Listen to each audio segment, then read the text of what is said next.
Hello friends, welcome to Abhi's Reviews. In this video, I'll be explaining the Sri Lankan crisis. We know that which is all over all the news channels, all the newspapers, everywhere. This is a big issue. So in this video, I'll be explaining what is the current status of this crisis and why this particular thing is happened and what is the way out of this crisis. And we know, like as a global citizen, every country is affected. That the current war scenario, you know that it is happening in Europe, but it is we are suffering in Asia. Now let's examine what is the current status of the issue. In now Sri Lanka is having 50 plus billion dollars external debt they are having, that which is not a good news, and the debt to GDP ratio is more than 110 percentage. That is too much. So we know that whatever they're producing, the debt is more than that, and no fuel, no food, no power, medicines. There are a lot of issues they are facing. Rather than just an economic crisis, we can say humanitarian crisis also, and even the remittances has fallen actually. And one of the surprising factors is that earlier the per capita income as well as the human development index says Sri Lanka used to rank higher than India. So that is also a thing, and how they came down to this particular status that we will examine in the coming slides. And another important thing we are facing is nationwide protest is happening. So a lot of protests, what will happen? There will be a lot of humanitarian issues will be there, a lot of uncertainties. So everything will happen. Now let's examine why these things has happened actually. So first point, you can see the deep tax cuts. So why this happened? Because they in the election they have promised that they will reduce the tax. People believed it, and after the election they done the drastic tax cutting is done, but which is not good for the economy. Many international agencies want, but they never listen to that. And another thing, how can we ignore China when there is a debt issue will come that? So there's a Hamban Tota port. There's a 99 years lease they have given.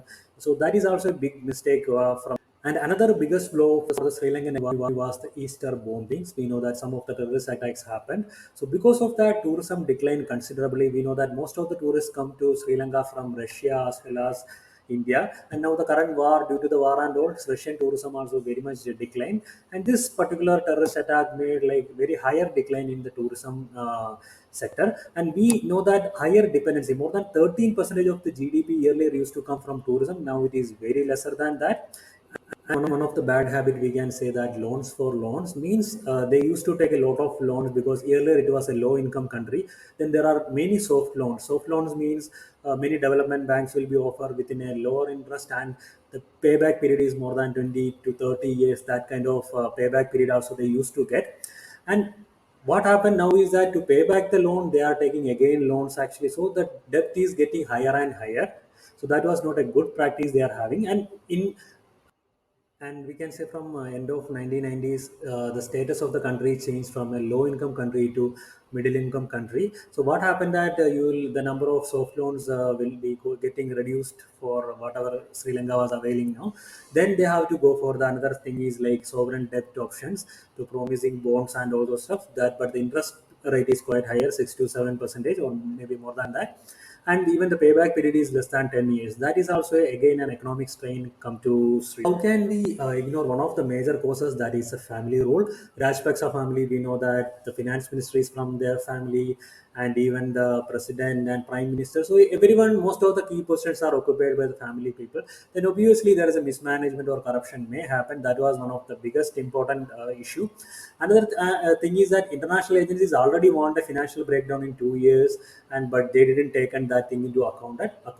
And due to this particular thing, the remittances fallen. The people know the and also the remittances are falling because of yes, the Sri Lankan rupee $1 is 160 to 170. What was the value? And now it is more than 350. And obviously, people stop sending money from abroad. Who were the Sri Lankans working abroad? And there is a biggest mistake I can say that they started printing currency to tackle inflation. Actually, that is the biggest mistake we can ever say, that inflation will be higher and higher if you do that particular activity.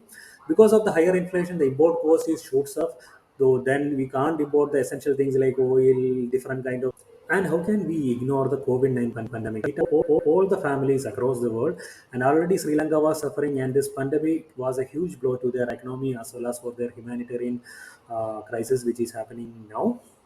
And another important thing I want to say that the present war which is going on Europe, but we know that even Asia also we are also feeling the issue because of the oil cost is getting shooting up very higher, and we know that every commodity is based on the oil prices. That was one of the biggest issue. And another biggest mistake what we can examine is that in 2019-2020 period, Sri Lanka decided to become 100% organic country. What they did, they banned the export of fertilizers. So we know that if you are a like mass production and all those stuff, fertilizers is very important for farming. So they completely banned. So to say the your dollars and all, but that was a biggest mistake. The agriculture output come from 100% to 50% due to this fertilizer thing, and they promised that they will give the compost, all those stuff. But Sri Lankan government failed to provide the organic manure to the farmers, which result in 50% reduction of the output. And we know that Sri Lanka was number two, world number two in delivering the tea to the world. More than 800 plus $1 million was the like profit they were making. And what happened because of this? This is completely destroyed due to this particular ban of fertilizers reform.